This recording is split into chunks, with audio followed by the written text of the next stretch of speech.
집회를 인도하러 교회 가보면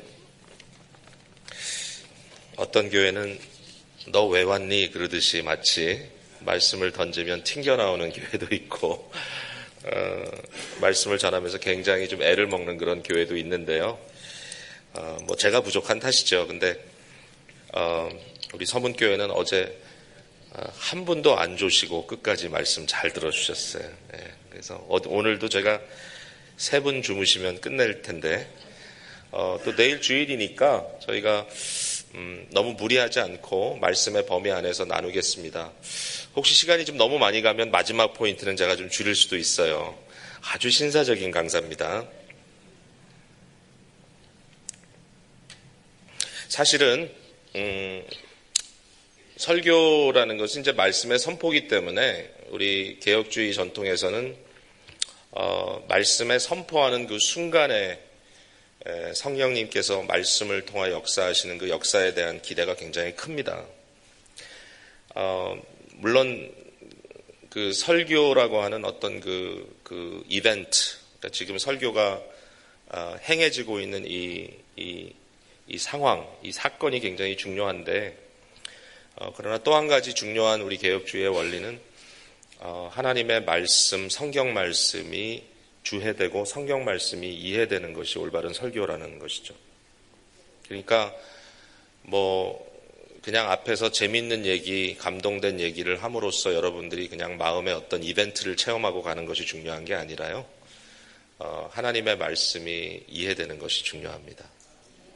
그래서 오늘도 우리 앞에 본문이 있고 제가 정말 기대하는 건 이런 거예요. 여러분이 그냥 한번 그냥 뭉클한 감동을 경험하고 싶으시다면 사실은 요새 너무 드라마나 영화 잘 만들어서 그거 한 편이 더 효과가 있을지 몰라요.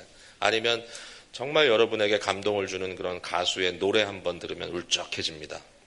근데 하나님의 말씀은 그런 정도의 감동이 아니라요. 우리의 마음을 쥐어짜는 역사가 나타난다고 저는 생각해요. 그래서 오늘 본문 말씀이 제가 정말 바라기는 우리가 지금 빌립보서를 이렇게 말씀 나누고 있는데 이 말씀이 그냥 이 종이 위에 활자로 지금 새겨져 있잖아요. 그러니까 이 말씀이 막 튀어나오는 그런 역사가 있었으면 좋겠어요. 여러분들이 이거 이전에는 전혀 무슨 얘기인지 모르고 지나갔는데 이 말씀이 막 눈에 들어오고 가슴으로 들어가고 막 이런 역사가 일어났으면 좋겠어요. 성령님의 역사는 꼭 말씀과 함께 갑니다. 말씀의 역사는 꼭 성령님과 함께 가고요. 그러니까 말씀과 성령은 반드시 같이 갑니다. 구약 성경에도 보면 성령의 역사를 의미하는 불기둥과 구름기둥의 역사와 이 말씀의 역사를 의미하는 여러 가지 의미가 있지만 나팔 부는 그런 일이 항상 같이 갑니다. 그래서 이 성령과 말씀과 성령, 정말 이거는 우리가 정말 잊지 말아야 돼요. 어떤 분들은 성령의 능력, 어떤 괴력이 나타나는 것을 기대하는 분들 계세요. 근데 아무런 해석이나 설명이 없는 파워는 의미가 없어요. 마치 몽둥이 망치를 가지고 그냥 휘두르는 것과 다름이 없어요. 근데 성령의 능력은 반드시 그것이 무슨 의미인지 설명해주는 말씀의 역사가 따라가요. 그러니까 말씀이 없는 성령의 역사는 사실상 없다고 생각해요. 왜냐하면 성령님의 궁극적인 역사는 예수 그리스도가 누구신지를 증거해 주시는 일이거든요. 그리고 아울러 하나님의 말씀은 성령님의 영감을 통하여 성령님의 입김을 불어넣으심으로써 그 말씀이 형성됐고 그 다음에 그 말씀을 열 때에 우리를 향하여 하나님의 숨이 쉬어지는 것 같은, 내쉬어지는 것 같은 그런 역사이고 또 그 같은 성령이 우리의 마음을 조명해 주셔야, 불을 밝혀 주셔야 우리 마음이 말씀을 이해할 수 있고 또 성령님 자신이 우리 속에서 자기 스스로 무게감을 실어서 존재적으로 우리를 설득시켜 주셔야 말씀이 또 이해가 되거든요. 그러니까 성령님의 역사가 없이는 말씀의 역사가 없다고 봐야 되겠죠. 그러니까 사실은 말씀의 역사가 없다는 표현이 좀 이상한데 말씀은 분명히 하나님의 말씀은 마치 비가 오면 그 비가 내려서 땅을 적시고 거기에 어떤 결실이 나듯이 하나님의 말씀의 역사는 분명히 역사가 있는데 그 역사는 성령께서 하시는 역사인데 그 역사를 믿음으로 받아들이고 여러분들의 삶 속에 과연 그 역사가 임하도록 하면 놀라운 은혜가 되고 복이 되지만 사실은 말씀을 듣고도 마음을 굳게 하면 그 마음이 가만히 있는 게 아니라 더 굳어지는 거예요. 그 자체가 굉장히 심각한 문제죠. 그러니까 말씀이 선포될 때 오늘 이 시간에 여러분들이 그냥 좀 오늘도 좀 재밌는 얘기 좀 해주세요. 이게 아니라 하나님께 기도하는 마음으로 주여 성령님 내 마음에 밭을 뒤집어 엎어서 말씀의 씨앗이 심길 때 내 안에서 정말 영적인 변화가 일어나게 해주십시오. 이런 갈망하는 마음으로 말씀을 들으면 짧은 한마디를 여러분이 들어도 여러분 오늘 변화의 역사를 체험하게 될 줄로 믿습니다. 네. 야, 어제보다 아멘이 되게 커졌어요. 감동돼요. 막 지금 여러분 기대감이 있어요. 할렐루야입니다. 자, 오늘 본문을 보면 여러분이 너무나 잘 아는 본문입니다. 너의 안에 이 마음을 품으라 그리스도 예수의 마음이니. 그러나 거기까지 가기 전의 내용이 굉장히 중요합니다. 그래서 1절의 말씀을 여러분 한번 보세요. 2장 1절 빌립보서. 그러므로 그리스도 안에 무슨 권면이나 사랑의 위로나 무슨 위로나 성령의 무슨 교제나 긍휼이나 자비가 있거든. 여러분 여기까지만 봐도 할 얘기가 참 많습니다. 제가 어제 말씀드렸죠. 예수 그리스도가 답이다. 우리의 삶 속에 예수 그리스도가 답인데 그 답 대신 예수 그리스도는 누군가 하면은 하나님 나라를 우리에게 가지고 오시는 왕 자신이시다. 우리는 하나님 나라의 시민으로 시민답게 살아야 된다. 오늘 아침 말씀이었습니다. 다 연결되는 얘기입니다. 자, 이처럼 왕 대신 우리 주님께서 우리에게 지금 무엇을 말씀하고 계시는가 하면 우리의 삶 속에 특별히 공동체 삶 속에 예수님이 왕 되고 주인 됐다는 사실을 우리가 어떻게 적용하고 살 것인가 굉장히 중요한 지금 주제를 갖고 말씀하십니다.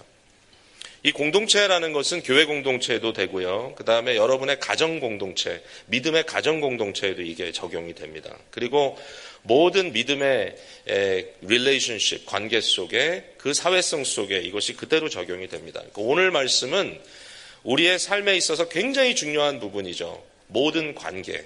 저는요, 우리 성도님들께 가르칠 때 이렇게 가르칩니다. 하나님은 우리의 삶 전 영역의 주인 되신다. 아멘이죠? 그러니까 하나님의 절대적인 주권이 그리스도를 통하여 우리의 삶 전체를 다스리시는데 우리의 삶의 전체 영역을 저는 5가지로 이렇게 구분을 해서 말씀을 보통 드려요. 그래서 F-O-C-U-S 이렇게 영어 단어를 써서 focus죠. focus. F-O-C-U-S. 그래서 F는 family, 가정. 그리고 O는 occupation, 여러분의 생업, 직장. 그리고 C는 여러분의 지역교회, church. 그리고 U는 말 그대로 you, 우리 안에 보이지 않는 내면 세계.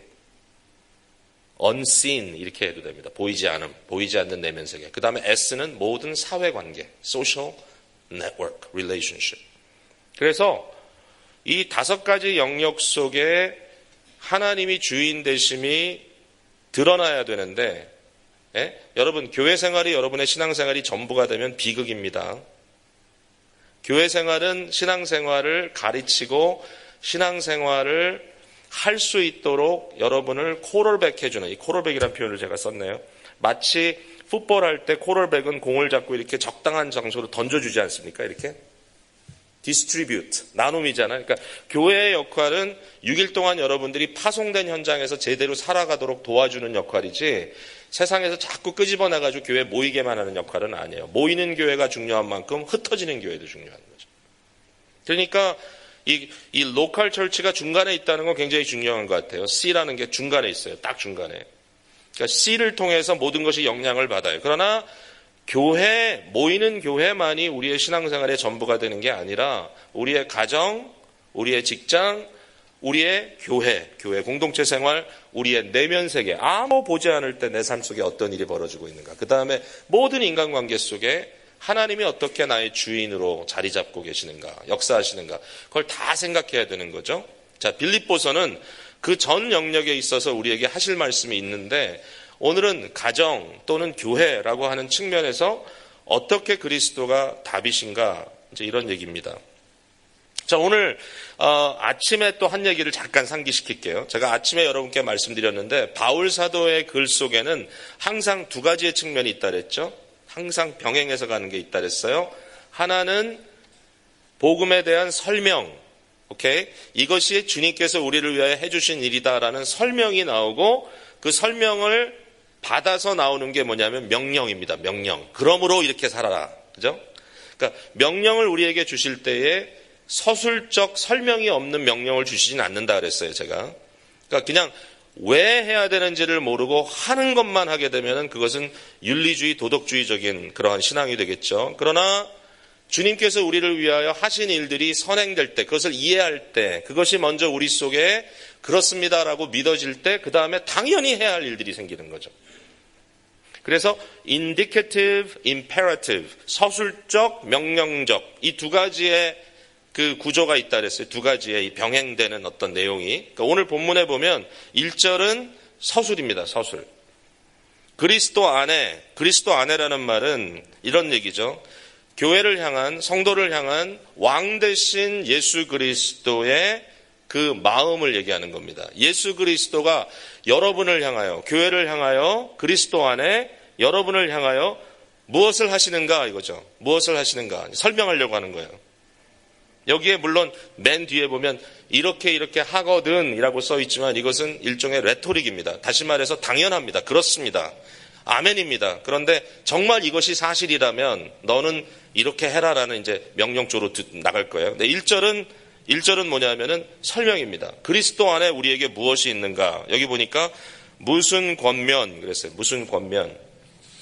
이 권면이라고 하는 단어는 파라클레시스라는 단어인데 이 말은 뭐냐면 바로 여러분 성령님을 뭐라고 그러죠? 성령님을 예수님께서 다른 보혜사를 너희에게 보내겠다 그랬죠. 성령님, 보혜사. 보혜사는 뭐냐면 보혜사는 우리 편에서 우리를 위하여 증거해 주시는 분이 보혜사라 그래요. 그러니까 그것을 변호인이라고 해도 되고 또 우리 편에서 우리를 격려해 주시고 우리 쪽에서 우리를 정말 용기를 불어넣어 주시고 하는 그분을 우리가 보혜사라고 부릅니다. 이제 보혜사라는 단어가 파라클레토스입니다. 파라클레토스. 이 파라클레토스라는 말이 바로 파라클레시스라는 말에서부터 온 거라고 보면 되겠죠. 파라클레시스를 하시는 분이 파라클레토스입니다. 근데 이 파라클레시스는 뭐냐? 바로 성령께서 우리 속에 권면해 주시는 것, 우리에게 격려해 주시고 우리에게 깨우쳐 주시고 우리를 위하여 중보해 주시고 우리를 위로해 주시고 우리가 정말 힘들고 어려울 때 성령님께서 내가 네 편이다. 나는 너와 함께 있다. 예, 정말 위대한 거죠. 삼위일체 하나님의 역사가 다 위대한데 특별히 성령님께서 우리 안에 내재하시는 우리 속에 거하시는 영으로서 우리의 삶을 삼위일체 하나님의 교제 속으로 끌고 들어가는 이 어마어마한 역사를 하시는 분이란 말이죠. 그 일을 하시는 성령님의 이 권면이 너에게 있느냐? 우리가 아멘 해야 돼요. 이거는 있어요. 여러분 우리가 성령님을 받아야 된다라고 하는 생각을 많이 하죠. 성령님을 받아야 된다. 왜? 지금 성령이 없으니까. 자, 그럼 어떻게 하면 성령이 계신 겁니까? 만약에 이 자리에서 갑자기 모든 사람들이 일반적인 느끼는 그런 온도가 아닌 그 온도에서 한 20도 정도 탁 올라가고 막 어떤 사람들은 막 뜨거워서 막 날뛰고 어떤 사람은 이전에 내지 않았던 괴성을 내고 막 방언하고 막 어떤 사람은 막 껄껄거리고 웃고 어떤 사람은 막 엉엉거리고 울고 이러면 성령이 나타나신 건가요? 그러니까 성령의 현상을 가지고 그것을 가지고 성령이 오셨다 가셨다 이런 이야기를 하는 경우들이 참 많아요. 그러니까 인간은 어쩔 수 없이 느낌적인 존재인 것 같아요. 눈에 보이는 것, 내가 느낄 수 있는 것, 내가 만질 수 있는 것에 굉장히 관심이 많아요. 그러나 하나님의 말씀은 우리의 생각보다 우리의 감정보다 훨씬 더 사실입니다. 하나님의 말씀은 다시 말씀드려요. 하나님의 말씀은 우리 생각보다 훨씬 더 진실입니다. 우리는 눈에 보이는 대로 사는 존재가 아니라 하나님의 말씀을 믿는 존재란 말이죠. 근데 분명히 성경 말씀에 어떻게 기록되어 있냐면은 예수 그리스도가 단번에 십자가에 죽으시고 예수 그리스도가 단번에 묻히셨다가 예수 그리스도가 단번에 부활하시고 예수 그리스도가 단번에 부활 승천하셨단 말이죠. 그 승천하신 그리스도가 단번에 오순절날 성령을 교회에 부어주셨어요. 이것을 구원 역사라 그래요. 그러니까 성령의 오심이 매번마다 어떤 개인적으로 특별한 오케이션을 통해서 오시는 게 아니라 이미 그리스도께서 단번에 돌아가신 것처럼, 그리스도께서 단번에 부활하신 것처럼, 그리스도의 보혈의 피가 지금도 영원한 단번에 흘려주신 희생의 피로 우리를 위하여 드려주신 것처럼, 성령님의 교회 강림 사건도 구원 역사 속에 단번에 완성된 사건이에요. 성취된 사건. 적용만 해야 돼, 적용. 성령님 다시 오세요 그럴 필요 없어요. 성령님은 이미 정말 예수 그리스도의 그 그리스도 사건을 믿는 올바른 사도적 신앙 고백을 가진 교회가 이 역사적 기독교 보이지 않는 교회에 우리가 플러그인 되는 그러한 진정한 교회로서 신앙 고백과 그 믿음 안에 우리가 섰을 때 그 교회는 이미 성령의 역사가 있는 교회로 믿어야 돼요. 왜냐하면 성령이 없이는 그리스도를 주라고 증거할 수도 없어요. 여러분, 성령님이 여기 계세요. 이 교회는 성령님이 임재한 교회예요. 이미 그걸 믿어요. 여러분 믿으세요. 왜냐하면 그 말씀이 우리 생각보다 훨씬 진리이기 때문에. 근데 이제부터 순종해야 돼. 아니, 성령이 계신데 성령을 근심되게만 하고 성령에 충만하지 않으면 어떡하겠냐는 거죠. 여러분, 성령을 근심되게 하는 것은 뭐냐면 성령님의 주권을 인정하지 않고 우리의 인격을 성령님께서 정말 주인으로서 이끌어 가시도록 내어드리지 못하는 것이 성령을 근심되게 하는 일이에요. 성령께 충만한 건 뭔지 아세요? 성령의 충만이라는 거 어떤 분들은 마치 성령이 물과 같아서 성령으로 여기까지 채운다 그래요. 물 마시는 것처럼. 근데 여러분 그렇지 않아요. 성령님은 인격자십니다. 성령님은 물질이 아니에요. 인격이에요. 인격. 주권이란 말이죠. 그러면 인격자여 주권자가 우리를 채우셨다는 말은 뭡니까? 그분이 우리를 주관한다는 얘기입니다. 성령 충만은 이상한 거 아니에요. 성령 충만은 성령님께서 우리 안에 주인 되시는 것이 성령 충만이에요. 그건 적용해야 돼. 끊임없이 우리가. 성령님의 권면이 이 교회에 있습니다. 말씀의 선포가 이 교회에 있습니다. 기도의 응답이 이 교회에 있습니다. 여러분, 찬송의 은혜가 이 교회에 있습니다. 그걸 믿고 적용해 나가셔야 돼요. 자꾸 딴짓하면 안 돼. 성령이 없는 것처럼. 성령이 계세요. 그래서 우리 안에 권면이 있습니다. 뿐만 아니라 여기 보니까 사랑의 위로, 컴포트, 보혜사적 역사죠. 이것도 우리를 위로해 주시는 위로가 너희들에게 있다면. 또 성령의 무슨 교제 그랬습니다. 성령의 교제. 성령과 성령의 역사 속에 성령과 성도들의 이 펠로십, 교통이 일어난다면 이미 다 말씀드린 내용이에요. 이미 성령의 교제가 있는 줄로 믿으시기 바랍니다. 성령의 교통이 없다면 우리는 껍질뿐입니다. 성령의 교통이 없다면 우리는 죽은 겁니다. 그러니까 불가능합니다. 교회 안에 복음의 증거가 있고 복음에 대한 반응이 있고 교회 안에 예수 그리스도에 대한 올바른 신앙 고백이 있고 그 신앙 고백에 대한 확신이 있고 그 확신대로 그리스도가 주인 되심을 믿고 정말 그 앞에 복종하는 사람들이 있는 이상 그 교회는 그리스도의 교회이고 그 그리스도의 교회는 성령의 공동체입니다. 너희 안에 그것이 있다. 왜냐하면 그것이 왕 되신 주님께서 우리에게 베풀어 주신 은혜다라는 것입니다. 그 다음에 보니까 국률이나 자비가 있거든 그랬습니다. 국률이나 자비. 여기 국률이라는 단어는 그 원래 단어의 의미는 어떤 의미가 있냐면은 우리 여성들 어머니의 자궁이라는 의미가 있습니다. 왜 이 말이 그렇게 의미가 있을까 생각해 보면 자궁에 어린아기를 품은 이 어머니의 마음을 한번 생각해 보십시오. 저희 그 누님 중에 한 분이 굉장히 어려운 그런 경험을 한번 하셨는데 그 셋째 아이를 임신한 상태에서 그때 큰 딸이 높은 곳에서 떨어져서 머리를 다쳐가지고 머리에 피가 고여가지고 이 두개골을 깨고 거기에 피를 제거하는 아주 어려운 수술을 했던 적이 있어요. 처음에는 막 간질 증상도 막 나타나고 그래가지고 정말 힘들었어요. 지금은 뭐 아주 감사하게도 정상적으로 잘 살고 있는 아주 훌륭한 그런 어머니가 됐는데 이 누님이 그때 그 사건을 통해서 너무너무 충격을 받아가지고 그 다음에 음식을 먹지 못하고 이제 이러는데 자기 뱃속에 있는 아이를 자기가 죽인다라고 하는 뱃속의 아이를 자기가 헐타고 있다고 하는 그 강박감이 오기 시작하면서 심각한 우울증이 왔었어요. 제가요, 그 임신 거의 한 6, 7개월 동안, 제가 그때 대학교 다닐 때에 저희 누님하고 잠깐 같이 살던 시간이 있었는데 바로 그때였어요. 어떨 줄을 몰라가지고 밤에 제 앞에 찾아와서 어떻게 하면 좋냐고 저를 보면서 눈물 흘리고 울었던 누나의 모습이 아직도 생생합니다. 근데 그게 뭔지 아세요? 뱃속에 태아에 있는 아기에 대한 고민이었어요.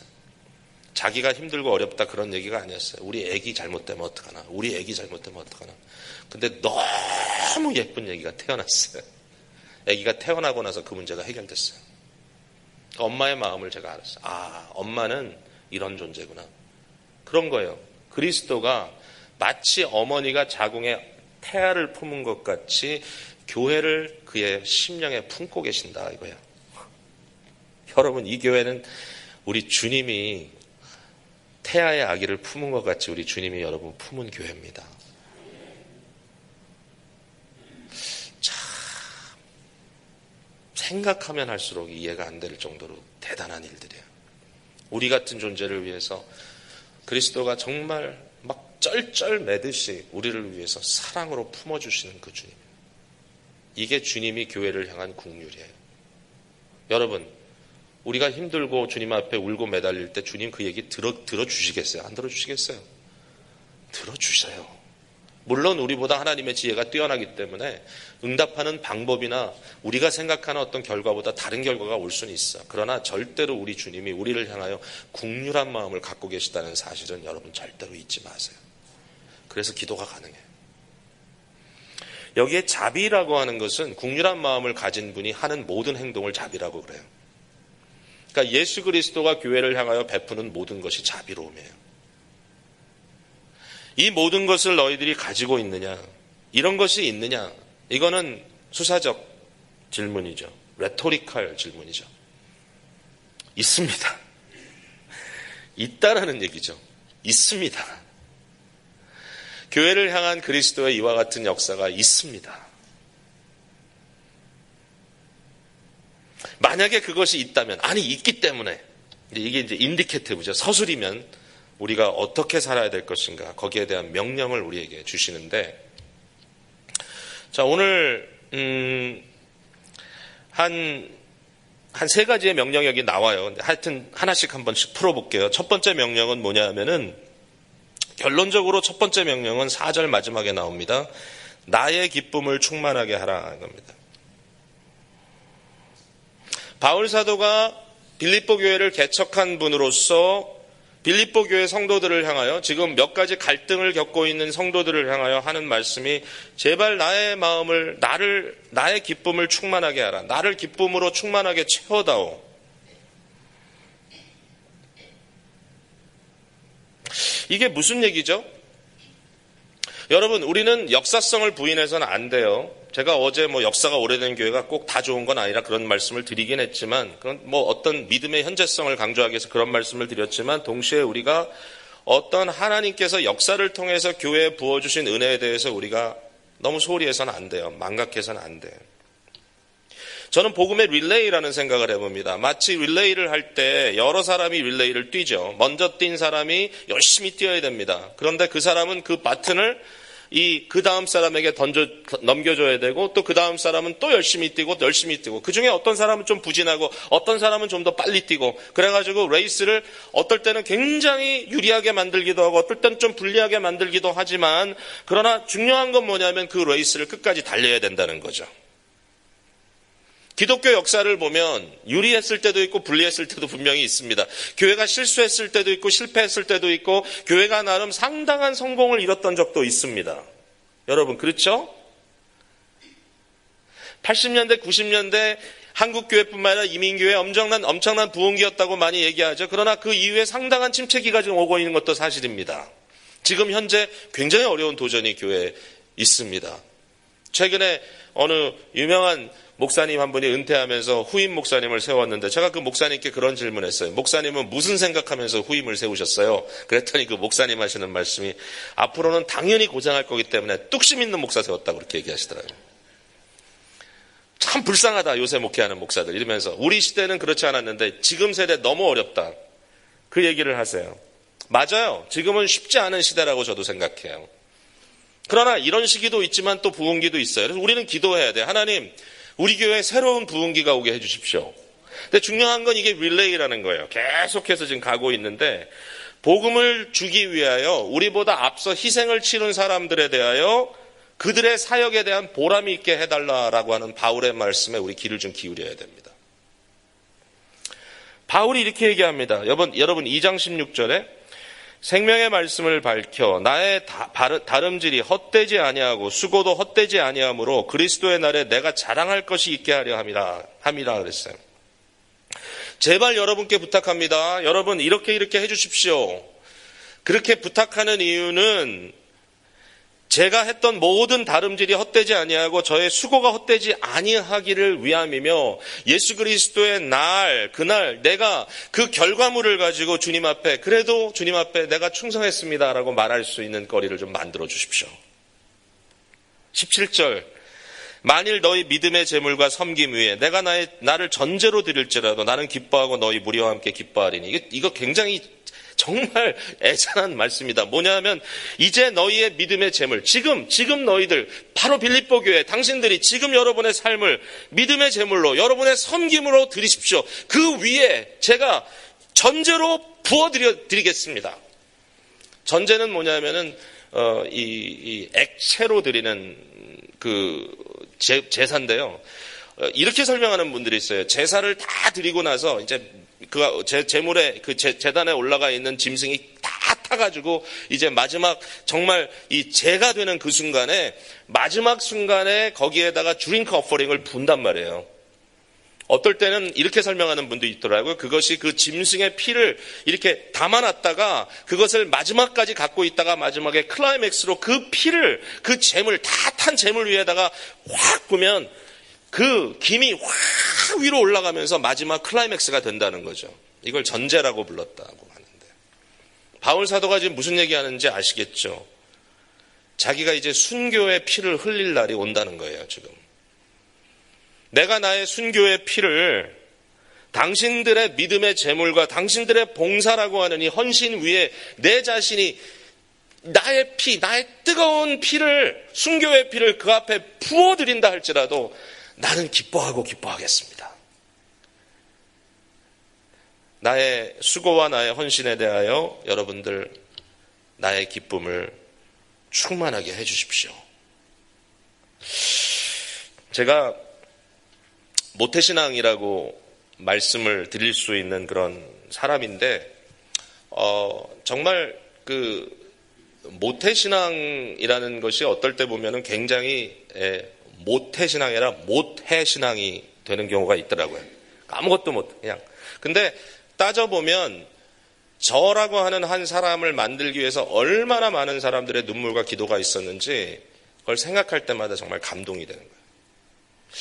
벌써 몇 년 전 얘기인데요. 제가 우리 조카 하나가 결혼식을 하는데 한국에서 결혼을 하는데 우리 형님이 아들 결혼하는데 꼭 저보러 와서 주례를 해달래요. 참 희한한 형님이에요. 그래가지고 어쩔 수 없이 정말 교회 사정 해가지고 이건 제가 참 힘든 건데 혹시라도 교회에서 허락을 한다면 이번 한 해만 제가 크리스마스 딱 크리스마스 그 다음 날 결혼식을 했나 하여튼 전날 했나 그래가지고 그날 제가 우리 조카 결혼식 주례를 해줘야 되는데 정말 죄송한데 제가 갈 수 있겠냐 했더니 참 우리 교회 장로님들은 신사시죠. 갔다 오라고. 그래가지고 제가 결혼 주례하러 한국 갔던 적이 있어요. 크리스마스를 끼고. 근데 크리스마스 날 저하고 저희 부모님 이제 그때만 해도 거동이 가능하셨을 텐데 모시고 제가 그랬어요. 아버지 어머니 우리 다니던 교회 가봐요. 가보면 뭐 옛날 그 교회지만 개척할 때부터 어머니 아버지가 정말 피땀 흘린 교회이기 때문에 뭐 너무 커넥션이 많죠. 했더니 그럼 한번 가볼까. 제가 택시로 모시고 그 교회 찾아갔어요. 근데 저는 정말 이민 떠난 이후에 처음 가본 거예요. 그 교회를 그때. 뭐 아무도 없을 땐 가봤지만 모였을 땐 처음 가봤어요. 근데 너무너무 놀란 게 그 교회 그날 가가지고 크리스마스 예배 때 제 유년주일학교 때 제가 여러분께 말씀드렸죠. 13살에 이민 왔다고. 근데 유년주일학교 때 저를 가르쳤던 선생님 6분을 만났어요. 그날. 이게 불과 한 5, 6년 전 얘기예요. 그때 부장 집사님 하던 분이 지금 장로님이 되셨는데 신장로님이라고 이분이 저를 보더니 너무 신이 나가지고 너무 좋아가지고 어쩔 줄을 모르죠. 예배 끝나고 다과 나눈 다음에 그 장로님이 하시는 말씀이 야야야 내가 너네 오늘 정심 사준다. 제가 기억하기를 그분이 조금만 전파사를 했어요. 그 이대 앞에 있는 교회인데 이대 정문 앞에. 그 이대 정문 앞에 전파사. 여러분 전파사 알죠? 옛날에 라디오 같은 거 고쳐주던 조그만 정말 사람 한 사람 들어갈 정도 룸 있는 그 전파사. 너무 가난한 집사님이었어요. 너무 가난한 집사님. 근데 그 가난한 집사님이 장로님이 되셔가지고 우리 정심을 사주겠다고 저뿐만 아니라 함께 온 가족들을 다 끌고 갑니다. 그것도 교회 봉고차에다 실어가지고 트래픽을 해치고 사람들을 해치고 가더니 어느 갈비 구이집 앞에다가 딱 세우더니 차를 딱 맡기더니 다 들어오라는 거예요. 그래가지고 갈비집에 들어간 거예요. 얼마나 걱정이 됐니. 숫자가 한둘이 아닌데 어떻게 갈비를 대접하시려고. 그러더니 엘리베이터를 딱 태우는데 맨 꼭대기층으로 올라가더라고요. 유명한 갈비집이래요. 근데 6층인가 7층인가 꼭대기층에 딱 올라갔더니 거기는 갈비 냄새가 하나도 안 나요. 거기는 갈비탕밖에 안 팔아. 갈비구이가 없어 거기는. 그러면서 우리를 다 앉으라 그러더니 갈비탕 하나씩 다 시켜주더라고요. 그러면서 하시는 말씀이 야 내가 오늘 기분이 너무 좋다. 내가 가르친 제자가 목사가 돼서 이렇게 찾아왔으니 너무 기분이 좋다 그러면서 내가 갈비구이는 사줄 수 없어도 갈비탕 하나는 사주겠다. 지금도 너무 가난한 거 알고 봤더니. 여러분 그 갈비탕이 목구멍으로 넘어갑니까? 다 먹었어요. 너무 감동돼서. 그리고 그 장로님이 우리를 데리고 다시 교회로 가는데 저를 옆에 앉혀놓고 하는 말이 청년들이 다 떠났어. 청년들이 다 떠났어. 그러면서 가슴 아파하는데 정말 제가 그날 교회 갔는데 반주하는 자매 외에는 제가 어렸을 때 같이 있던 사람 하나도 없더라고요. 근데 제가 그 장로님 만난 그 시간이 저한테 얼마나 엄청난 감동이 됐는지 몰라요. 그때부터 제가 더 열심히 살기로 작정했어요. 이런 분들이 계셨고 지금도 이런 분들이 계시고 그 가난한 가운데 정말 갈비탕 한 그릇 사주면서 마음의 기쁨을 나눴던 그 장로님의 모습을 생각하면 지금도 너무너무 기뻐. 감사해요. 여러분은요, 신앙에 그 족보가 있어요. 신앙에 족보가 있다니까요. 제가 그 초등학교 동기 중에 지금 저 캐나다에 사는데 뭐 만난 적은 없어요. 너무너무 오래됐는데 초등학교에 만난 적은 없는데 이제 가끔 뭐 이렇게 뭐 인터넷 통해 가지고 얘기를 하는데 그 교회 권사님인데 이 자매가 교회 반주자인데 이태리에서 피아노를 전공하고 왔어요.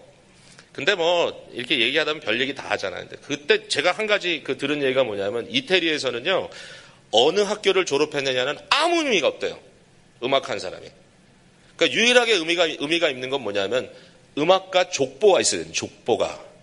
그러니까 유명한 작곡가나 어떤 유명한 인물의 몇 대 제자냐 이게 중요하대요. 자기가 그 유명한 피아노 곡 작곡가인 리스트의 8대 제자래 자기가.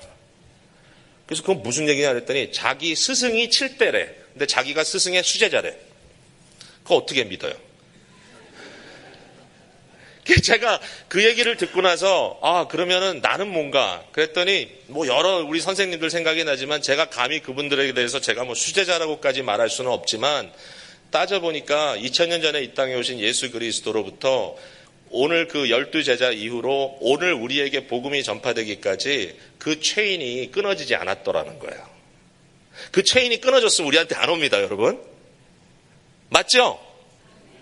그 신앙의 대가 오늘까지 연결돼 왔고 그 신앙의 대가 이곳에 또 서문교회를 세우게 되고 또 목사님께서 원로 목사님께서 역사하시고 세우신 그 교회의 어떤 결과를 통해서 어쨌든 오늘까지 이어져 온 거예요. 어쨌든 이러한 모든 일들에 대하여 우리 마음속에 적어도 하나님께서 이것을 통하여 역사하셨다고 하는 감사가 있어야 되고 감동이 있어야 될 것 같아요.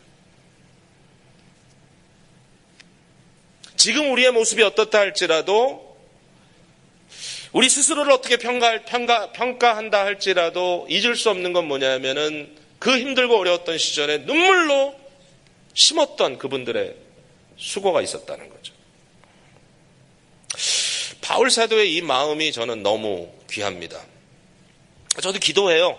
어떤 기도를 하냐면은 나 혼자 꽃을 피우는 저의 시대에 혼자서 잘났다고 왕왕거리는 목사가 되지 말고 조금 힘 있을 때 다음 세대를 좀 세워주는 목사가 돼야 되겠다.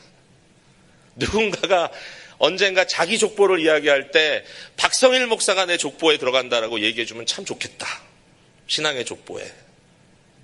그래서 이제 제가 우리 교회 개척한 지 한 20여 년 됐는데 앞으로 10년 동안은 뭘 해야 될까 고민하는데 많이 지금 고민하는 부분이에요. 어떻게 하는 것이 하나님이 제일 기쁘시게 하는 일일까. 근데 우리 큰아들이 이제 목사가 됐는데 전도사 이제 올해 시험 보고 목사가 되는데 그 제너레이션을 보면 너무 불쌍해요. 우리 제너레이션은 부흥기를 경험했고 우리 제너레이션은 그 신앙의 열정을 가진 선배들하고 너무 연결이 잘 돼가지고 나름대로 그거 영향받고 그 영양분 갖고 우리가 자랐는데 우리 다음 세대를 보니까 너무 힘들어. 그 다음 세대가 바라보는 신앙의 선배들은 자기네들과 전혀 상관없는 사람들이에요. 팀 켈러, 존 파이퍼, 설교나 테이프로 들어보고 책이나 읽어봤지 개인적인 인격적인 감화를 받은 적이 없어. 걔네들은. 저는 팀 켈러한테 직접 배웠어. 그래 적어도 그분의 감화를 직접 받은 적이 있어. 많은 대화도 나눴고. 그런데 우리 다음 세대를 보니까 그 세대를 감동시키는 그런 선배가 너무 없어. 그냥 책 보고 배우고. 그리고 하는 말이 부모님들 하는 거 다 틀렸다. 우리는 우리 식대로 하겠다. 그런 애들도 있고. 애들이라 해서 죄송하지만 어쨌든 그런 모습을 보면서 여기에 뭔가 신앙의 제너레이션이 이어지는 역사가 반드시 필요하겠다. 그냥 기도하기로 했어요. 어떻게 쓰시든지 간에 여러분도 그 기도를 하세요. 이 교회가 넥스트 제너레이션과 브리칭하는 방법이 있겠지. 자, 나의 기쁨을 충만하게 해달라. 어떻게 하는 게 충만하게 하는 겁니까? 더 많은 돈을 갖다 주는 겁니까? 아니면 그냥 존경합니다라고 그 앞에서 그냥 큰절을 할까요? 그게 아니었어요. 바울 사도가 하는 말이 뭐냐면 나의 기쁨을 충만하게 하는 방법이 뭐냐? 2절에 나옵니다. 마음을 같이하여 같은 사랑을 가지고 뜻을 합하여 한 마음을 품어. 똑같은 말을 계속 반복하고 있어요. 마음을 같이해라. 같은 사랑을 가지라. 뜻을 합하라. 한 마음을 품어라. 똑같은 말을 4번이나 반복했어요. 아무 일에든지 다툼이나 허영으로 하지 말고 오직 겸손한 마음으로 각각 자기보다 남을 낮게 여기고 각각 자기 일을 돌볼 뿐더러 또한 각각 다른 사람들의 일을 돌보아 나의 기쁨을 충만하게 하라. 무슨 얘기입니까? 교회여 하나 되라 이거예요. 교회여 하나 되라 이거예요. 여러분 이거 진짜 기억해야 될 겁니다. 우리 예수님께서 요한복음 17장에 마지막 대제사장적 기도를 제자들을 위해서 하나님께 드리는 장면이 나오죠. 그 기도 이후에 예수님은 잡혀서 십자가에 달려 돌아가시잖아요. 여러분 아시잖아요. 그 기도의 핵심이 뭡니까? 아버지여 우리가 하나인 것처럼 저들도 하나 되게 하옵소서. 우리가 하나인 것처럼 저들도 하나 되게 하옵소서. 그 다음에 제자들을 통하여 그 후대에 믿을 사람들을 위해서도 예수님께서 미리 기도하십니다. 그 기도의 제목이 뭡니까? 우리가 하나인 것처럼 저들도 하나 되게 해주십시오. 그러니까 바울 사도가 하는 말이 맞아요. 바울 사도가 하는 말이 나를 기쁘게 해달라. 어떻게 기쁘게 한다고요? 한 마음을 품음으로, 하나가 됨으로.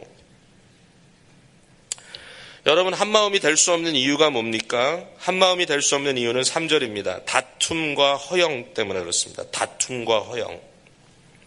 다툼이라는 것은요, 말 그대로 갈등하고 싸우는 건데요. 다툼은 상대보다 내가 더 높아지려고 그 사람을 어떻게 해서든지 밟고 일어서려고 싸우는, 피차 서로 밟으려고 하는 갈등이 바로 다툼입니다. 왜 교회 안에 이런 다툼이 있을까? 제가 말씀드렸지만 이미 우리 사람은 자아라고 하는 죄 때문에 그 죄의 뿌리를 뽑기가 참 어렵기 때문이죠.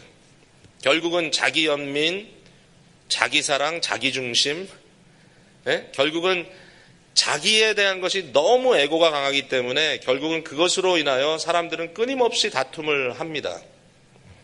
그래서 그 부분에 대해서 여기 강조하고 있어요. 제발 다툼으로 하지 마라. 서로를 짓밟으려고 하지 마라. 서로를 짓밟으려고 하지 마라. 여러분 그것의 반대말이 여기 나옵니다. 3절 뒷부분에 오직 겸손한 마음으로 각각 자기보다 남을 낮게 여기고, 그거예요. 서로 밟지 마라. 서로 자기보다 남을 좀 낮게 여겨라. 낮게. 여기 지읒 발음이 아니라 시옷 발음입니다. 낮게 여기는 게 아니라 더 나은 사람으로 여기라. 여러분 옆에 있는 분들에게 한번 말씀해 보세요. 당신이 나보다 낫습니다. 한번 얘기해 보세요.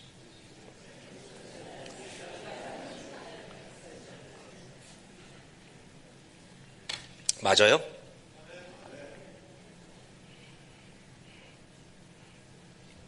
사실 뭐 이렇게 한다고 되는 건 아니죠. 그러나 정말 우리가 한 마음을 품을 수 있는 중요한 방법은 나보다 남을 더 낮게 여길 수 있는 마음입니다. 그러니까 다툼이 아니에요. 자, 그 다음에 또 하나 한 마음이 될 수 없는 이유는 뭐냐면 허영이죠. 허영. 이 허영이라는 말은 뭐냐면 vain glory. 이 말은 내 안에 자꾸 내 속의 영광을 채우려고 하는 행동입니다. 내 안에. 그 상황에서 자꾸 자기가 영광 받으려고, 내 안에 영광을 채우려고 하는 그러한 일인데, 어떻게 알았어요? 거기에 대해서는 4절에 각각 자기 일을 돌볼 뿐더러 또한 각각 다른 사람들의 일을 돌보라 그랬어요. 그러니까 내 속의 영광을 채우려고 어떻게 하면 좀 내가 어텐션을 받을까, 어떻게 하면 내가 좀 결과에 대해서 크레딧을 받을까, 어떻게 하면 내가 좀 광이 날까, 자꾸 그 생각하지 말고 자기 일만 돌보지 말고 다른 사람을 돌아보아. 어떻게 하면 저 사람을 좀 더 세워줄까? 어떻게 하면 저 사람을 좀 더 기쁘게 해줄까? 어떻게 하면 저 사람을 좀 더 위로해 줄 수 있을까?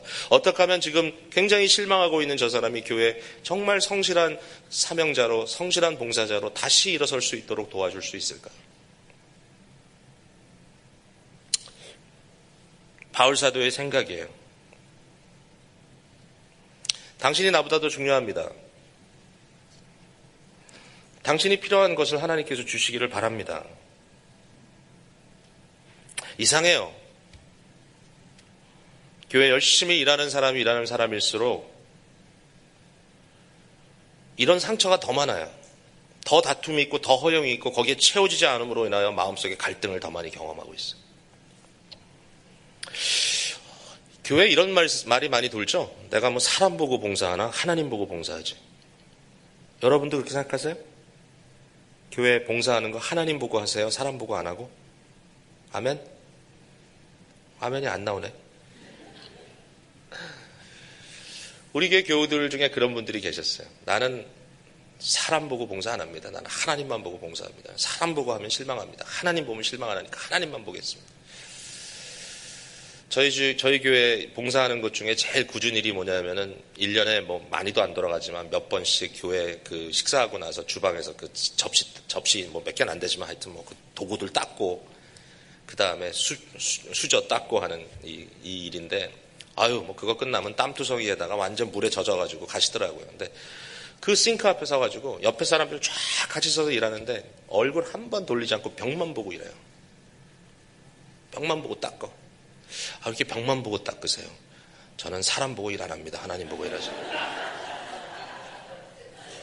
그러니까 사실 그 순간에 너무 짜증나는 거예요. 자기는 막 그냥 속에서 부글부글 끓어. 내가 교회에 이르러 왔나.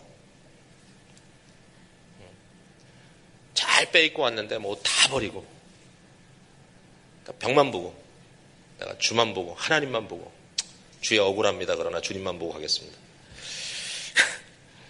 제가 그래요. 세상에 그런 봉사는 없습니다. 무슨 하나님이 당신의 봉사가 무슨 필요합니까? 사람이 필요한 거지. 여러분, 사람을 보고 한다는 말이 그 사람한테 칭찬받고 싶어 한다는 말이라면 안 하는 게 맞아요. 그러나 사람의 필요를 채우기 위해서 봉사한다는 의미에서 사람 보고 해야 돼요. 여러분, 사람 보지도 않고 무조건 봉사만 하면 안 됩니다. 그 사람이 뭐가 필요한지 알아야죠. 그러니까 이건 우리가 배워야 돼. 피할 길이 없어요. 뭐 아무리 다른 말로 어떻게 해도 되지 않아요. 여러분, 교회 생활 지름길 넘버원 사람 사랑. 사람 사랑 안 되거든. 제일 기도 제목 톱에다가 올려놓으세요. 그거를. 주님, 내가 사람이 사랑이 안 됩니다. 그냥 다 꼴보기 싫고 다 미워 보입니다. 그래서 그냥 봉사는 하는데 그냥 얼굴 팍 숙이고 사람 전혀 안 보고 봉사하겠습니다. 여러분, 그런 거 없습니다. 그게 안 되거든. 쉬세요. 사람 사랑 없이 억지로 봉사하는 상황이 되거든. 일단 쉬세요. 그리고 회개하세요. 마음, 하나님, 주님 사랑, 이웃 사랑. 그게 예수 그리스도를 통하여 내게 주신 가장 큰 신앙의 열매이기에, 주님, 제 마음에 그 열매가 없으니 어떡합니까? 주님, 그거 채워주십시오.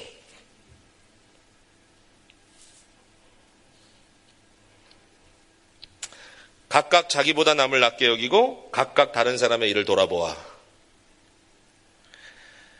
나의 기쁨을 충만하게 해주세요.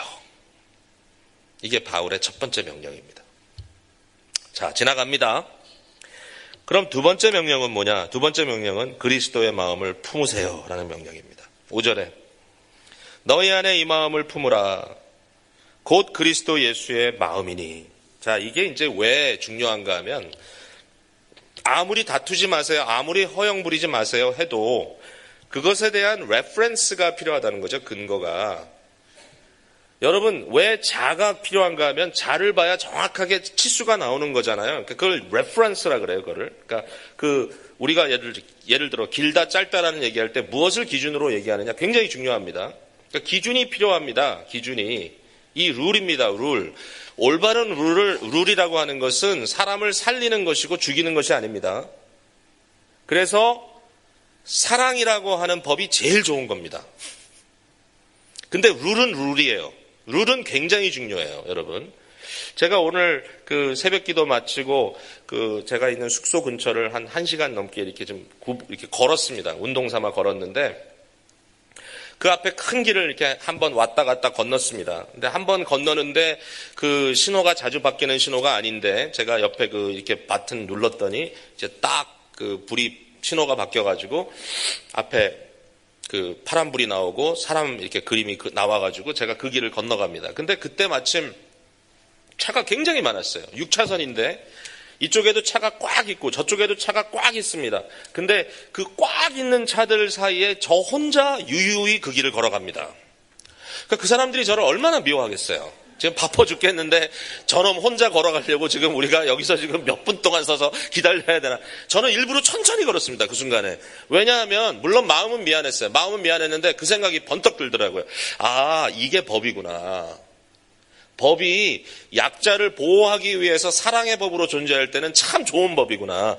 여러분, 분명히 저는 차보다 약합니다. 차가 밀면 죽습니다, 저는. 그러나 법이 있기 때문에 그 수많은 차들이 저를 위해서 서서 기다립니다.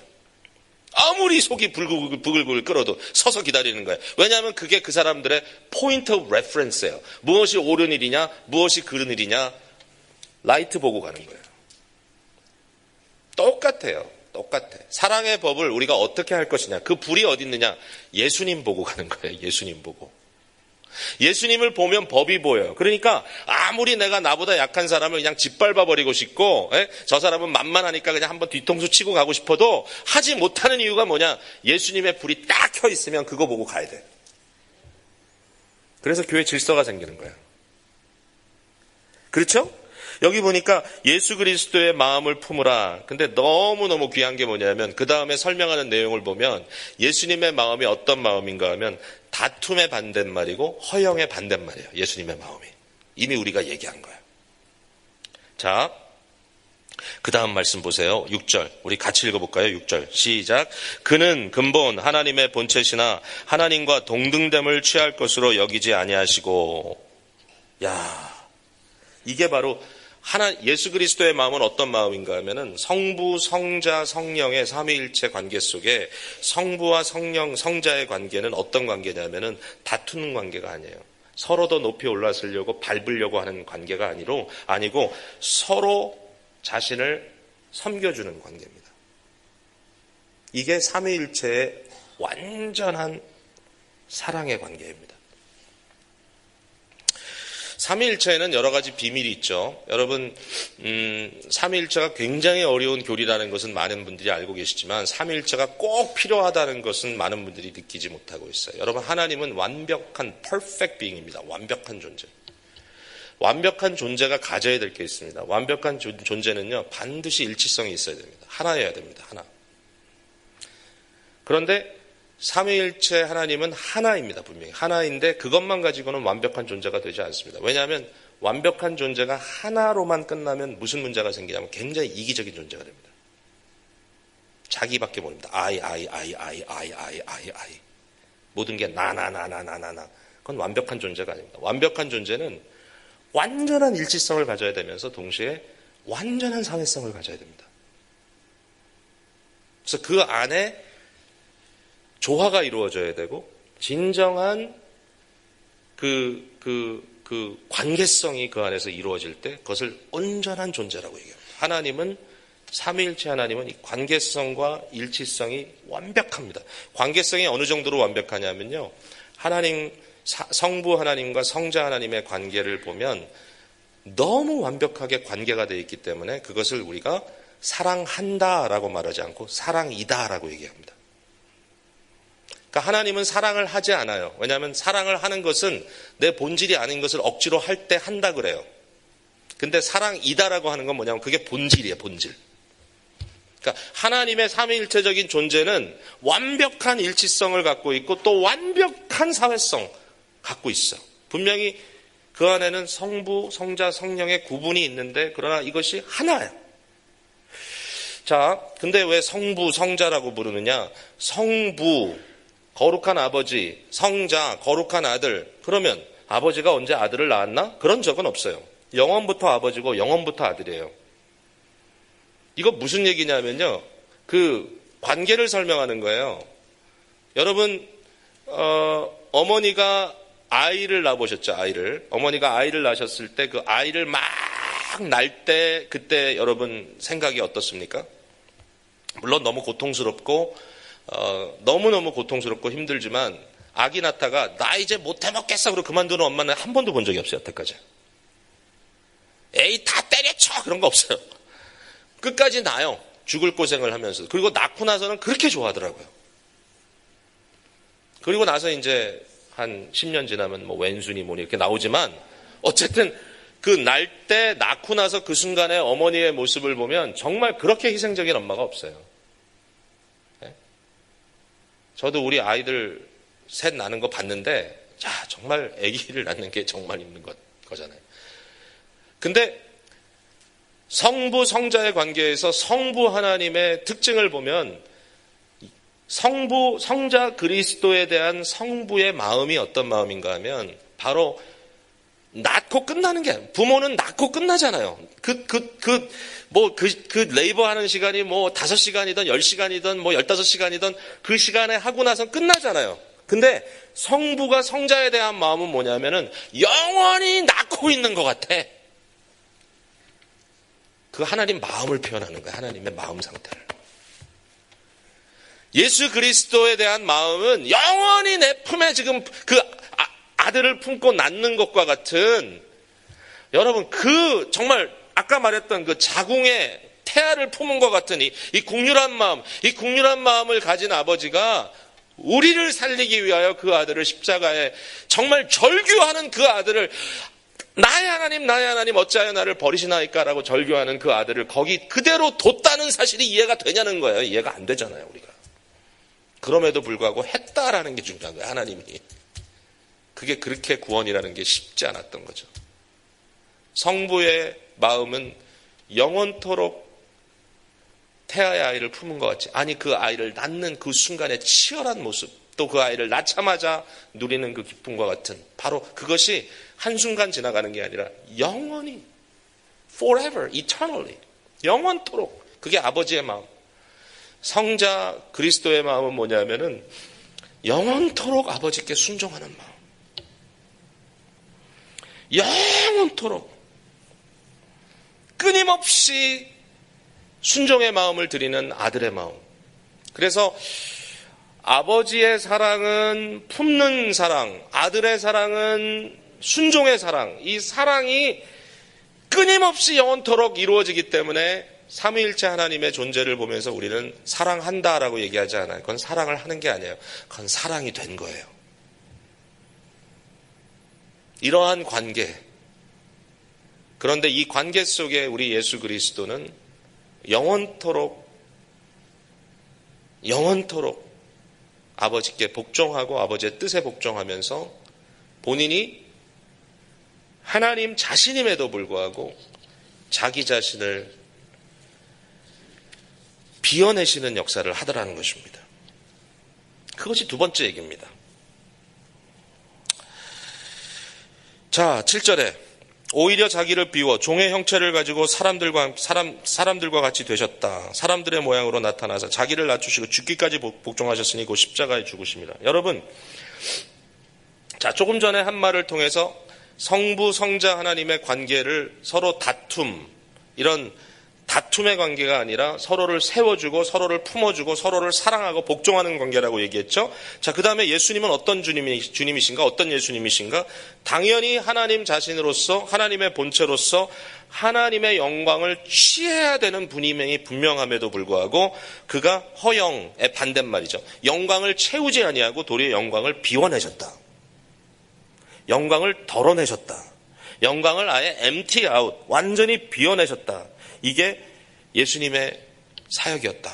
그리고 예수님은 십자가까지 가셨다라는 말입니다. 여러분, 예수님이 십자가를 지셨다는 말에 대해서 우리가 오해할 때가 있습니다. 예수님 십자가 지셨지만 결국은 예수님이 다시 사실 거니까 잠깐 어려운 순간 그냥 눈 딱 감고 참으신 거겠지라고 생각하는 분들 계시죠? 여기 분명히. 저도 그렇게 생각했거든요. 근데 고민해봤어요. 이 말씀을 가지고. 예수님께서 십자가에 달려 돌아가실 때 과연 그가 어떤 마음으로 돌아가셨는가. 여러분, 예수님께서 능동적으로 하신 일이 있고 수동적으로 하신 일이 있습니다. 능동적으로 했다는 말은 뭐냐면 예수님께서 적극적으로 순종하셨다는 말입니다. 예수님의 적극적인 순종은요, 무덤에 내려가셨다든지 부활하신 사건이 아닙니다. 예수님의 부활 사건은 절대로 성경에 예수님이 부활하사 이렇게 안 써 있습니다. 하나님이 그를 부활시키셨다고 써 있습니다. 항상. 아버지께서, 하나님께서 그를 다시 일으켰다. 그런데 예수님이 하셨다라고 설명하는 구절이 있어요. 그건 뭐냐면 십자가에 지시기까지 복종하셨다는 건 예수님이 하신 걸로 나와요. 내가 내 생명을 스스로 내어준다. 그러면서 여러분, 예수님 십자가에 달려 돌아가실 때 마지막에 뭐라 그러셨습니까? 다 이루었다 그랬습니다. 예수님이 마지막까지 다 이루었습니다. 여러분, 그 말을 예수님 묻히셨다가 다시 부활하신 이후에 부활하신 주님께서 내가 다 이루셨다 그랬으면 좀 더 멋있지 않았을까요? 그러나 그렇게 안 하셨습니다. 왜? 예수님이 하실 수 있는 최고는 십자가에 자기 자신을 주시는 거였습니다. 예수님이 사흘 동안 무덤에 내려가 묻히셨습니다. 예수님이 묻혀 있을 때 하실 수 있었던 게 뭔가요? 아무것도 없었습니다. 예수님은 그냥 묻혀 계셨습니다. 부활의 때가 되니까 예수님께서 벌떡 일어나셔가지고 그 무거운 돌문을 탁 쳐버리고 예수님께서 나 살았지롱 이러고 나와주셨습니까? 절대로 아닙니다. 예수님 장난하신 거 아닙니다. 예수님의 십자가의 순종의 순간은 자기 자신을 100% 다 쏟아내 주신 순간이었습니다. 다 이루었다. 그리고 나서 나머지는 어떻게 했다고요? 온전히 하나님께 맡겼습니다. 100% 맡겼어요. 예수님의 무덤에 내려가셨던 순간이 중요한 이유는 뭐냐면은 하나님께 온전히 맡긴 영혼을 하나님께서 어떻게 하는지를 보라는 것입니다. 그리고 그 예수님을 썩음 가운데 두시지 아니하시고 하나님께서 다시 부활해 내셨습니다. 예수님께서 하신 것은 자기를 비워내신 겁니다. 끝까지. 그리고 하나님께서 채우셨습니다. 예수님의 성육신 사건을 생각할 때 아직도 제 마음속에 완전히 이해되지 않는 부분이 있어요. 그러면서 참 어메이징합니다. 여러분, 예수님이 이 땅에 오셨을 때 그가 100% 하나님이신 거 맞습니까? 아멘? 맞아요. 혹시 모르시면 그렇게 아세요. 예수님은 100% 하나님이에요. 근데 그 예수님이 100% 인간인 것도 여러분 아십니까? 아멘. 그러니까 예수님은요, 이 땅에 하나님인데 인간으로 오셨어요. 그죠? 예수님이 하나님이요 인간이 되셨어요. 자, 그러면 그 예수님께서 십자가 달로 돌아가셨습니다. 그리고 다시 사셨어요. 부활하셨어요. 자, 부활하신 예수님은 100% 하나님 맞습니까? 아멘. 근데요, 그러더라고요. 부활하신 예수님은 하나님은 하나님인데 인간은 아닌 것 같습니다. 그래요. 왜? 다시 하나님만 되신 거 아니에요? 아닙니다. 예수님의 부활은 저와 여러분과 똑같이 앞으로 우리가 겪을 우리의 육체의 부활의 첫 열매가 되신 겁니다. 예수님의 부활은 인간으로서의 부활입니다. 오늘날 하늘 보좌에 우리를 위하여 대제사장으로서 지성소에서 속죄, 영원한 속죄를 드리시는 우리 주님 예수 그리스도가 100% 하나님 맞죠? 100% 인간 맞죠? 여러분, 이게 무슨 말인지 좀 생각해 보십시오. 삼위일체 하나님의 성부, 성자, 성령이신데 성부, 성자, 성령 중에 성자께서는 그가 성육신 사건을 이루신 역사 속의 한 사건 이후에 영원토록 그는 하나님이며 인간이에요. 그걸 뗄래야 뗄 수가 없어요. 하나님이 인간이 되셨는데 잠깐 되다 만 게 아니에요. 영원토록 인간이 되셔서 어떤 일이 벌어졌다고요? 결국은 인간을 향할 수 있는 하나님의 마음이 영원할 수밖에 없는 그 언약의 완벽함을 이루어 주셨단 말입니다. 저는 이게 기가 막힌 사건이라고 봐요. 예수님은 잠깐 인간이 됐다가 인간됨을 버리고 그냥 하나님으로서 딱 복귀한 게 아닙니다. 예수님은 하나님으로 인간이 되셨고 또 지금도 하나님이시지만 인간으로 영원토록 계신다. 그게 예수님의 자기 주심입니다. 우리를 위하여. 자, 정말 인간이 대단한 존재가 된 거예요. 예수님 때문에. 인간은 하나님과 뗄래야 뗄 수가 없는 언약의 관계에 들어갔습니다. 중보자 예수님 때문에. 야, 제가 굉장히 어려운 말씀을 드렸는데 이 자리에 계신 많은 분들이 고개를 끄덕이면서 아멘 하시는데 제가 감동이 됩니다. 여러분 이거 이해하시면요. 오늘 밤에 밤잠이 안 올 겁니다. 아마. 그 생각이 자꾸 나서. 아, 예수님이 영원토록 인간이구나. 삼위일체 하나님, 성자 그리스도가 영원토록 인간이고 영원토록 하나님이구나. 그 안에서 내가 하나님의 자녀가 되는 권세를 누리는구나. 이렇게 예수님이 자기 자신을 비워주셨습니다. 여러분 믿습니까? 아멘. 우리의 신앙생활에 공동체 삶 속에 우리의 가정생활 속에 우리가 꼭 기억해야 될 것은 예수님께서 다툼과 허영으로 하지 않으시고 항상 자기보다 남을 더 낮게 여기고 자기의 영광을 비워 도리어 다른 사람을 섬겨주시는 일을 하셨다는 것이 우리의 룰러입니다. 룰러. Point of reference. 그것이 바로 기준입니다. 기준. 그것만 우리의 삶 속에 복음으로 갖고 있으면 끊임없이 오는 수많은 유혹 가운데 예수 그리스도의 이름으로 물리칠 수 있다고 믿습니다. 제가 대학교 2학년쯤 되었을 때 저는 당시에 우리 부모님, 아버님으로부터 좀 멀리 떨어져서 대학교를 다니고 있었습니다. 여름이 돼서 아버지가 계신 곳으로 와서 아버지 사업을 좀 돕기도 하고 하여튼 여름 한 두세 달 동안 아버지와 함께 시간을 보내는데 저희 아버지는 저에게 그렇게 호감이 가는 존재는 아니었습니다. 일단은 거북스러웠어요. 참 서로 표현이 안 됩니다. 제가 고등학교 다닐 때 그 사업하는 문제 때문에 아버지께서 사실은 우리 가족들과 좀 떨어져서 계셨는데 그럴 때 우리 가족이 사명을 띠고 저만 아버지랑 함께 살도록 보냈습니다. 아버지하고 제가 둘이 살았어요. 2년 동안.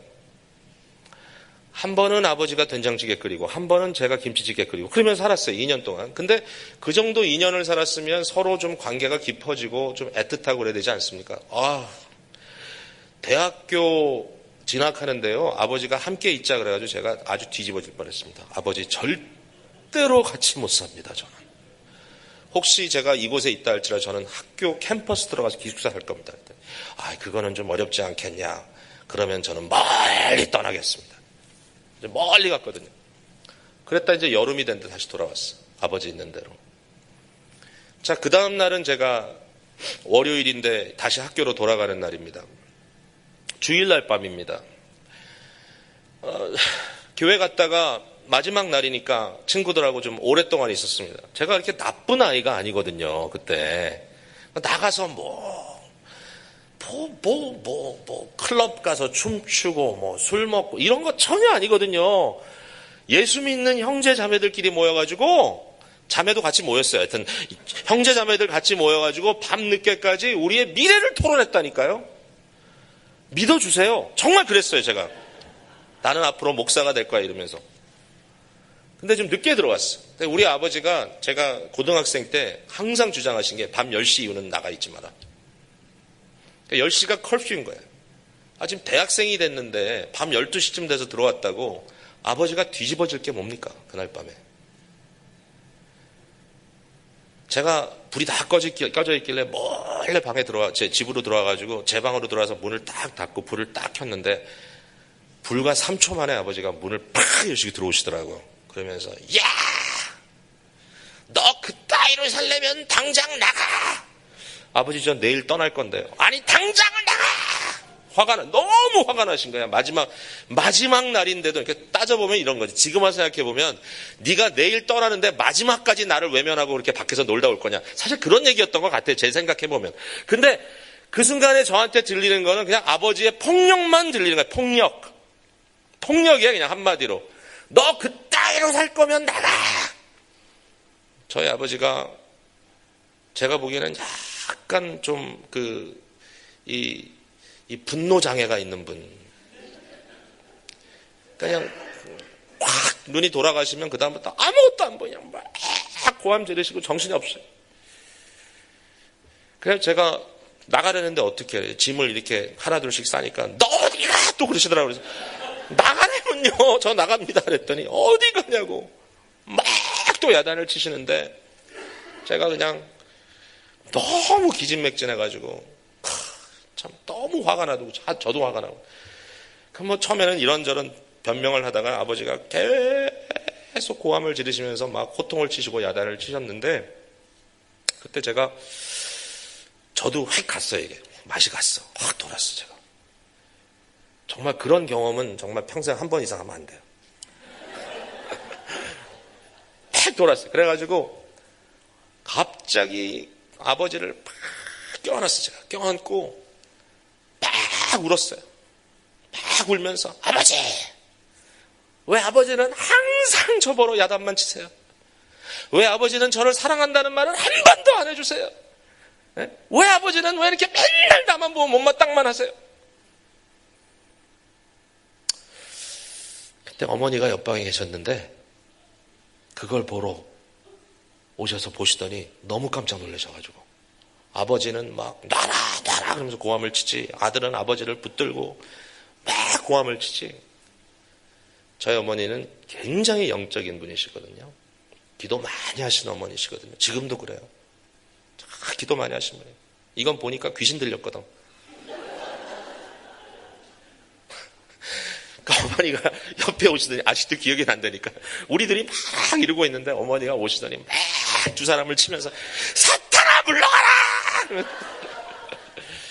난리도 그런 난리가 없어. 둘이서 막 그러다가 이제 막 아버지가 할 수 없이 기운에 부딪히시니까 그냥 척척 주저앉고 저도 그냥 같이 주저앉아가지고 땅에서 막 뒹굴고 어머니는 사탄아 물러가라 막 난리 나고 막 그래가지고 그러고선 그날 밤에 무슨 그게 해결이 되겠어요. 결국 둘 다 지쳐가지고 땀 범벅이 돼가지고 아버지는 화가 나서 밖으로 확 나가버리시고 저는 그냥 방에 침대에 누워가지고 정말 그런 게 있더라고요. 아침에 일어나 보니까 그 베개가 거의 젖었더라고요. 너무 화가 나서 저도 그냥 엉망 울면서 잠이 든 거예요. 그날 밤에. 아침에 아무 얘기하지 않고 짐 싸들고 친구 불러가지고 공항까지 와가지고 학교로 가버렸어. 이게 대학교 2학년 때 경험입니다, 제가. 근데 한 2달이 지났는데 아버지한테 전화가 왔어요. 저 아버지가 전화를 하시더니 야, 내가 거기 좀 갈 일이 있어 간다 그래요. 아니 아버지가 여기 무슨 볼 일이 있습니까? 여기 학교밖에 없는데 오지 마세요. 아니 나 간다.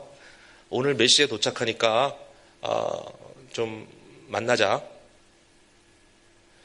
오셨어요. 그래서 오신 아버지를 어쩔 수 없이 제가 살고 있던 아파트에 모시고 와서 아버지는 거실에 계시고 저는 아버지 모셔다 놓자마자 제 방으로 들어가서 문을 잠가버리고 속에 들어가 있었습니다. 너무 민망해서. 몇 시간이 지났습니다.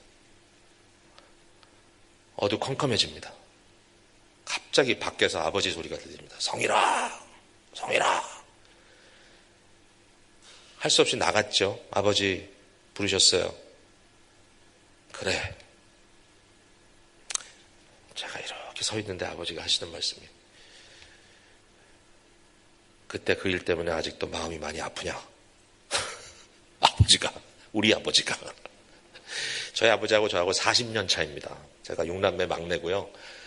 저는 우리 아버지가 다정다감한 이야기를 한 이야기를 들은 적이 없습니다. 그때까지 평생 저희 아버지는 한 번도 미안한 적도 없고 한 번도 자신을 굽히신 적이 없어요.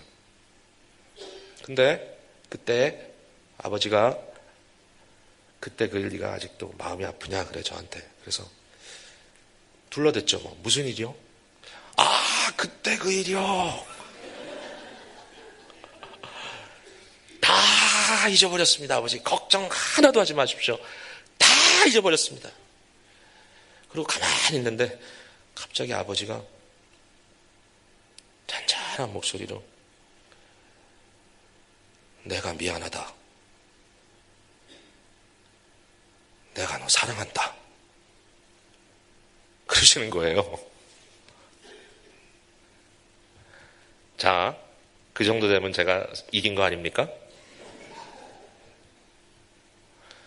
그 얘기를 듣는데 갑자기 아버지가 너무 초라해 보여요. 그리고 누가 아버지를 저렇게 만들었나 너무 괴로운데 고맙기도 하고 복받치는 감정을 주체할 수가 없어가지고 그냥 뒤도 돌아보지 않고 방으로 뛰어들어와서 엉엉 또 울었어요.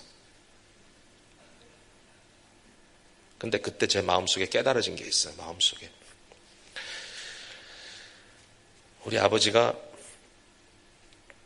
그 이북 사람 알잖아요. 이북 사람. 어머니랑 단둘이서 1948년도 이미 38선이 만만치 않았을 때 목숨 걸고 내려오셔서 6남매 키우시고 사셨는데 제 마음에 이런 생각이 들더라고요. 아버지가 그의 입으로 내가 미안하다, 내가 너를 사랑한다라고 하는 말을 하는 것은 아마도 그때 38선 넘기보다 힘들었을 거다.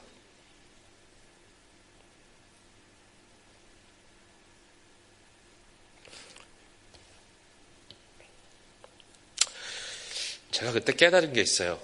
참 우리 아버지가 나를 사랑하는구나 뿐만 아니라 참 우리 아버지가 우리 예수님 사랑하는구나.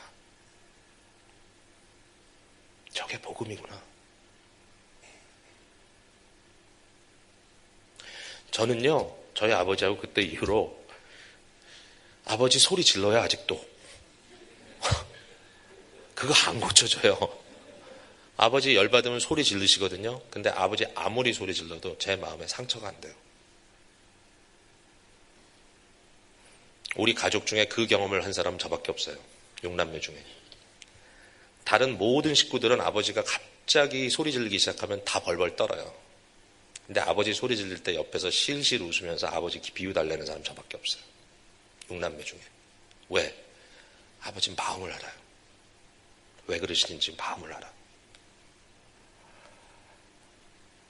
그때 이후로 아버지 항상 저하고 친구처럼 얘기해요. 지금도. 그 아버지가 어제 양로원 들어가셨어요. 제가 그래서 월요일에 이 집회 끝나고 뵈러 가려고 그래요. 근데 항상 전화통화하면서 친구 같아요. 야, 요새 한국 정치는 어떻게 생각하냐? 몰라도 얘기하고. 매 주일마다 제 설교를 인터넷으로 들으시고 제일 월요일 아침 통화할 때마다 야, 어제 설교 끝나고 기도할 때 너 미리 성경책이랑 다 덮더라. 그러지 마라. 그거 보는데 좀 안 좋더라. 아, 네 아버지 다음에 안 그러겠습니다. 근데 참 말씀 은혜스럽더라.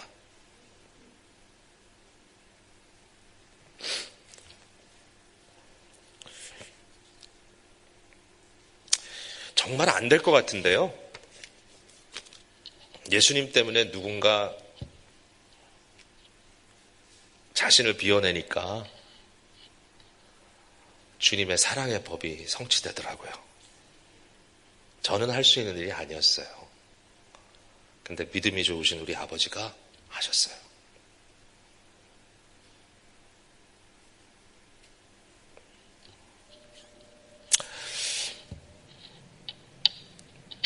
제가 아버지 소개로 처음 전도사가 돼서 교회를 갔다 왔어요.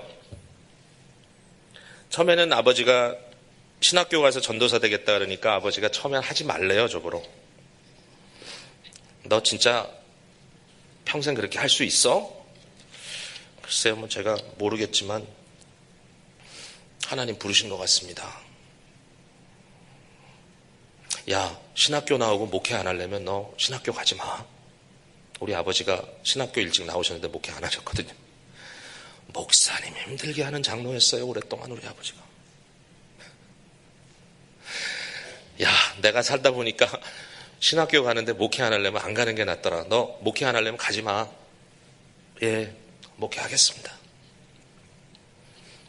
제가 신학교 간다니까 아버지가 좋은 교회 소개해 주셔가지고 처음 전도사로 부임했다가 첫 주일을 섬기고 아버지를 뵈러 갔습니다. 그리고 그 주일날 주보를 아버지께 보여드렸더니 교회 주보 맨 밑에 제 이름이 새겨 있더라고요. 박성일 전도사, 교육전도사, 중고등부 담당. 아버지께서 그것을 딱 보시더니 저를 앞에 놓고 전도사님, 수고하십시오. 전도사님. 깜짝 놀랐어요. 복음 때문에. 복음 때문에.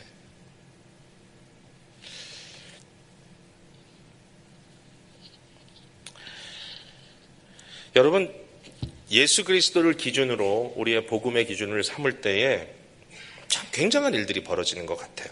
가정이라고 하는 작은 신앙 공동체 안에도 누군가가 자기보다 남을 더 낮게 여기고 말도 안 되는 상황이지만 그러나 그 앞에서 상대를 배려해주고 그 사람을 세워주기 위해서 자기 자신을 내어주는 이런 사랑을 할 때 사람이 바뀌더라고요. 저는 평생 그런 것들이 저한테 힘이 됐습니다. 잊을 수 없는 것. 사역하다가 힘들고 어떨 때는 그냥 그만하고 싶어도 그렇게 전도사님이라고 불러주셨던 아버지의 존칭어가 제 마음속에 영원토록 사라지지 않는 메아리가 되어서 저를 지켜주고 있어요. 그게 가정 안의 복음의 역사입니다. 오늘 말씀 여기서 맺을게요. 마지막 한 가지 명령은 항상 복종하고 두렵고 떨림으로 너희 구원을 이루라 이 말인데 그냥 한마디만 하자면 이 말은 구원을 만들어내란 말이 아니라 구원을 확산시키라는 겁니다. 다시 말해서 하나님 나라의 복음이 여기 너희라는 말은 단수가 아니고 복수거든요. 교회 공동체나 가정 공동체 안에 복음이 확산되게 해라. 예수님이 왕인 것 바로 그 왕 되신 예수님께서 다툼과 허영으로 하지 아니하고 자기보다 남을 더 낮게 여기고 도리어 자기를 비워 종의 형태로 오셨다는 사실을 너의 공동체 안에 끊임없이 확산시켜라. 두렵고 떨림으로. 두렵고 떨림의 반대말은 14절에 원망과 시비입니다. 원망과 시비로 하지 말고 두렵고 떨림으로 항상 복종하여 너희 구원을 너희 공동체 구석구석까지 확산시키라. 여러분, 이 역사가 이 교회 안에 멋지게 이루어지는 우리 서문교회 되기를 주님의 이름으로 축복합니다. 기도하겠습니다.